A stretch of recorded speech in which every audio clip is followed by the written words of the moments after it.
She's definitely impulsive, and she's also cold and calculating at the same time. We see her focused on power and control and her impaired reality testing. Hi, this is Jim Breon. Welcome to this YouTube channel where we discuss all things mental health.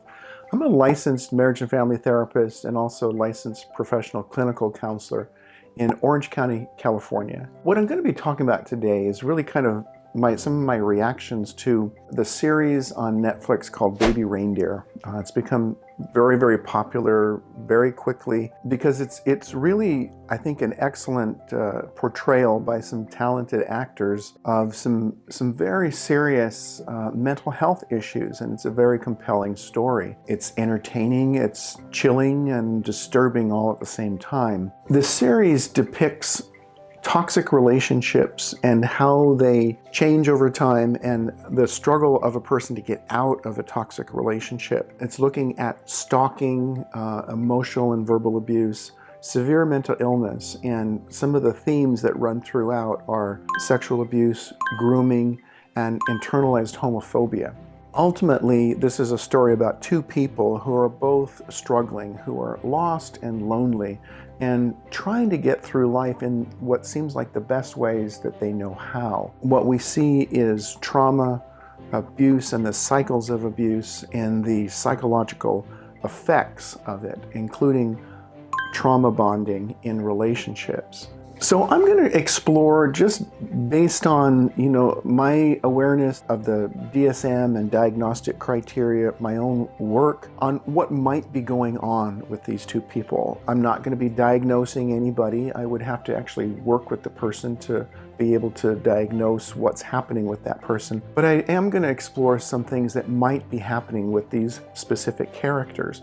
Before I get into that, I want to give a trigger warning to people that the series itself is about some very, very difficult subjects.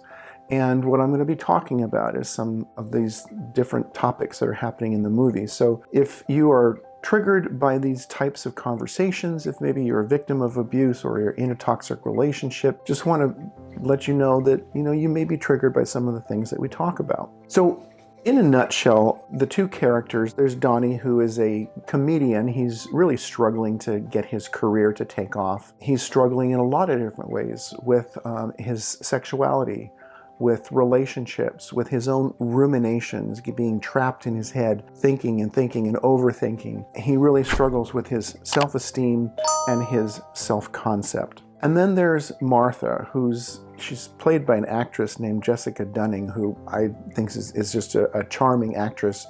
A couple of years ago, she did another series, I think it was on Netflix or maybe somewhere else, called The Outlaws, where she plays a very different character.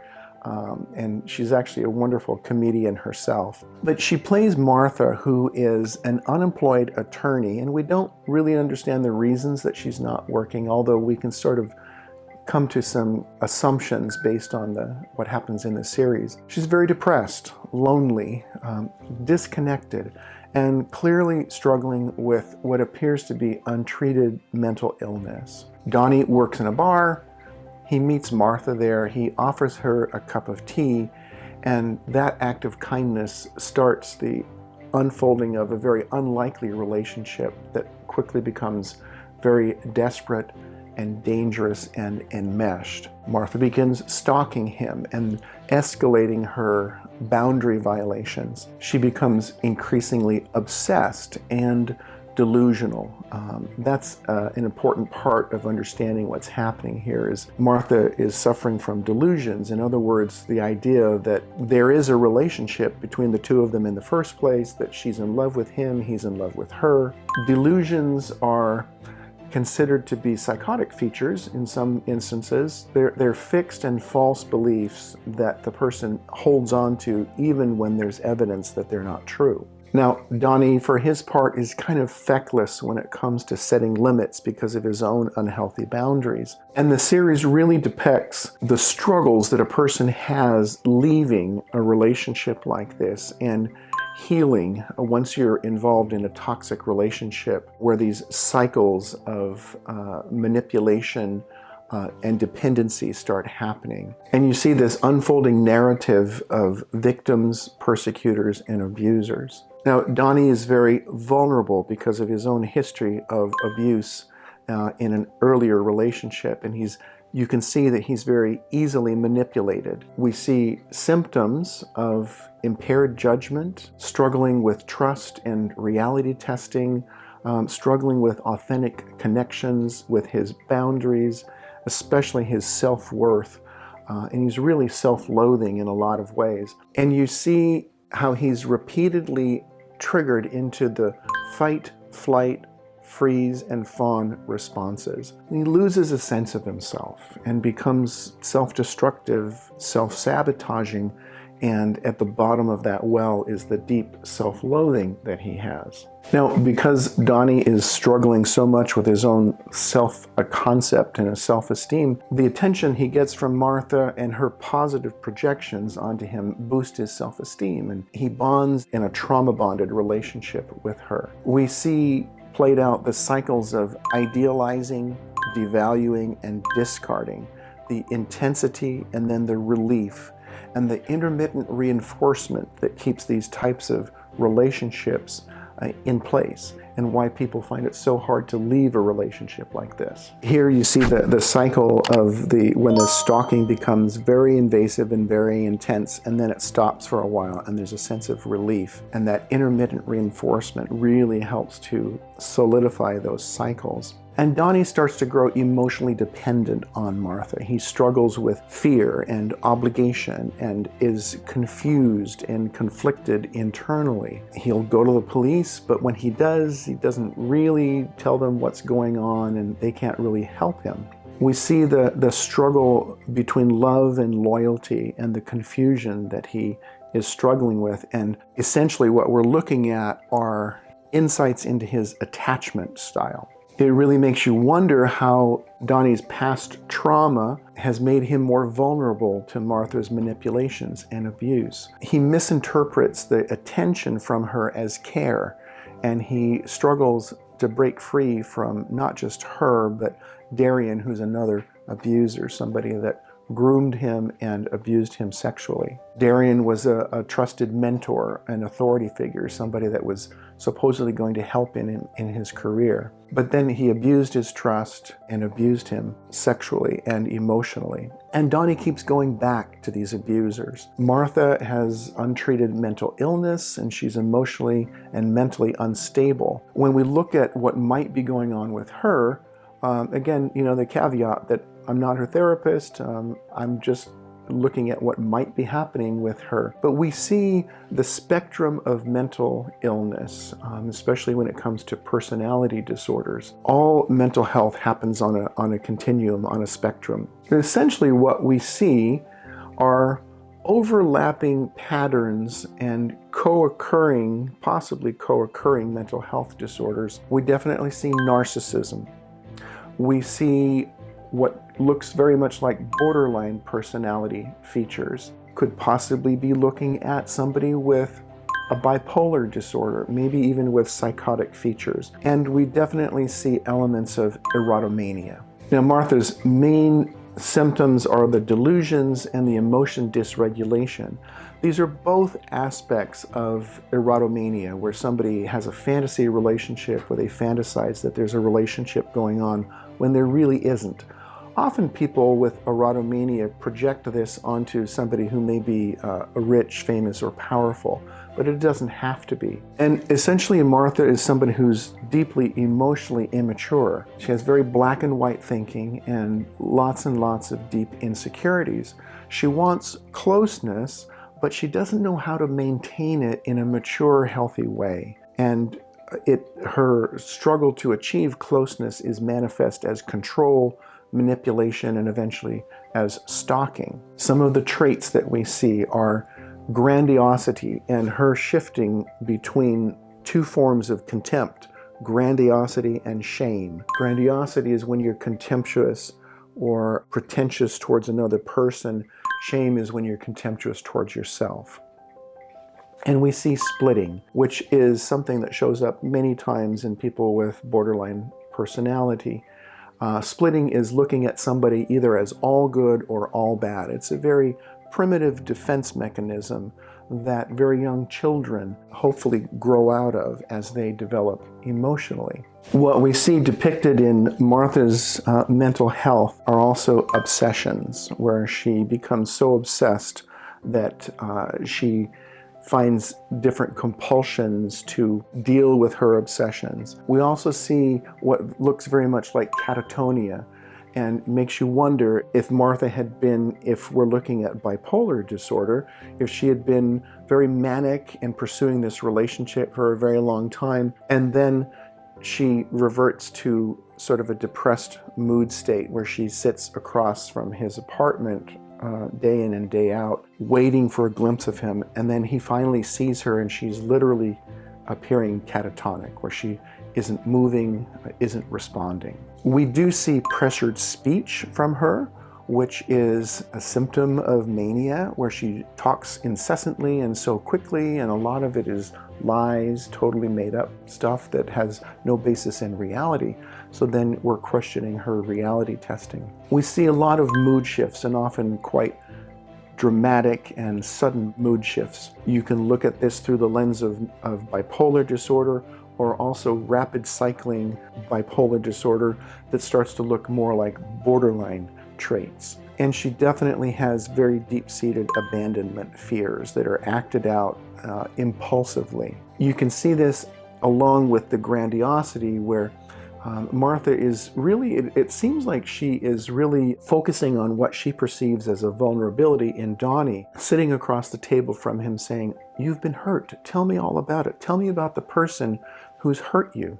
And she senses a vulnerability in him. And this is when she appears almost like a predator in this. She senses a vulnerability in him, and she uses that as an opportunity to grasp his hands.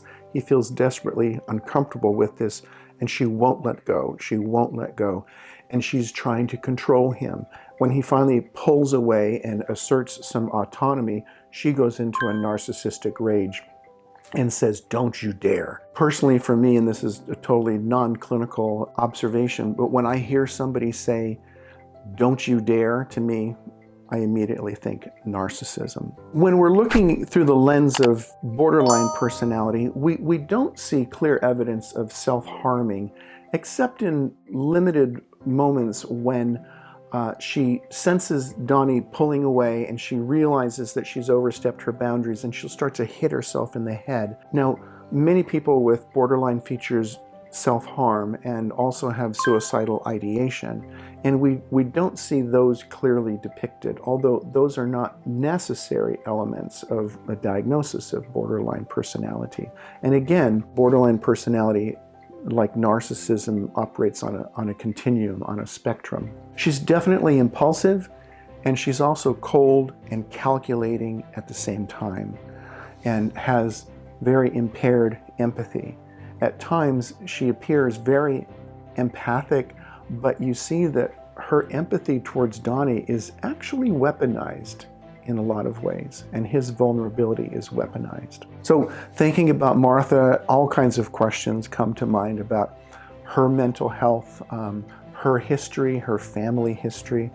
You know, did she suffer abuse growing up? And she does allude to that fact, that her parents were always fighting, and her baby reindeer toy that she had when she was a child was really the only positive thing in her life. And of course, this is what she names Donnie, because he reminds her of that toy that made her feel safe when she was a kid. So the questions do arise, you know, is Martha a traumatized person herself? And I think clearly yes.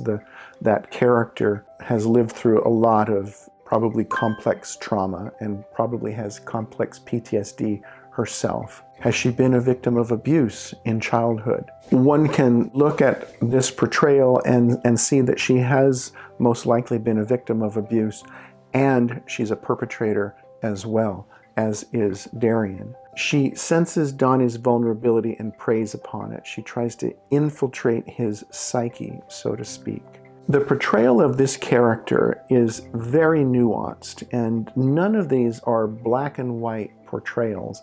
And I think that's what makes this series so compelling. We feel compassion for these characters. We feel fear and aversion and confusion often at the same time. We see this woman that we have compassion for, and we want her to be happy. We want her to succeed. We want her to be healthy, yet we also see a sadistic side of her, and we see her predation. We witness her emotional abuse that increases the more Donnie pulls away from her. We see her focused on power and control and her impaired reality testing. When we look at stalking as a phenomenon, there are 5 different types of stalking, and she represents 4 out of those 5. She's an intimacy stalker. She's a predatory stalker, a rejected stalker, and a resentful stalker. And she grows more and more angry and violent and dangerous the more that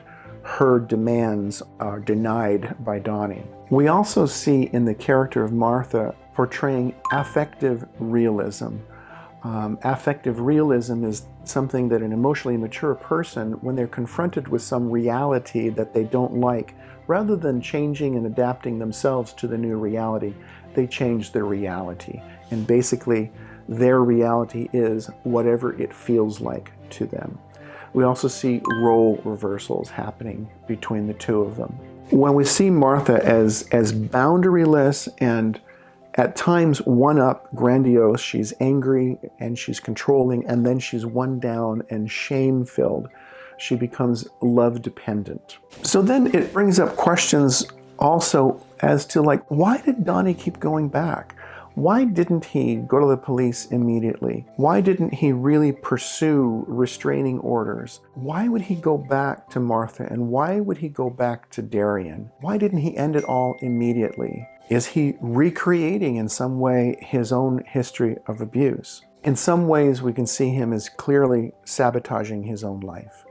And he clearly has his own unresolved trauma and his own struggles with depression, self-loathing, anxiety. In fact, his self-loathing is sort of a tempestuous current that runs beneath everything in his life. Essentially, this series is a fascinating depiction of 2 people with complicated inner lives and very complicated mental health profiles. It stirs in people, I know it stirred in me, a series of mixed emotions from compassion to horror, fear, and aversion. And when I look at the depictions in this short series, just raising awareness of mental health and what untreated mental health disorders can look like in people can really help breed compassion and break down stigma, hopefully, encouraging people to get help. But I think also the depictions of men as victims, including of victims of sexual abuse, is something that we don't see very often and we don't recognize. And unfortunately, men are victims of sexual abuse not as much as women are, but it does happen to many men. And every time I see the breaking of that silence and people talking about it, I feel hopeful that more men can reach out and get help when they need it. I'm curious to hear what your thoughts are about the series, about any comments that I had, and encourage you to put some comments in the comment section, start a conversation, and let me know what you think and what you'd like to hear about. If the videos are helpful, I encourage you to like and subscribe and sign up for notifications. And until the next time, take care of yourself, take care of one another. Bye-bye.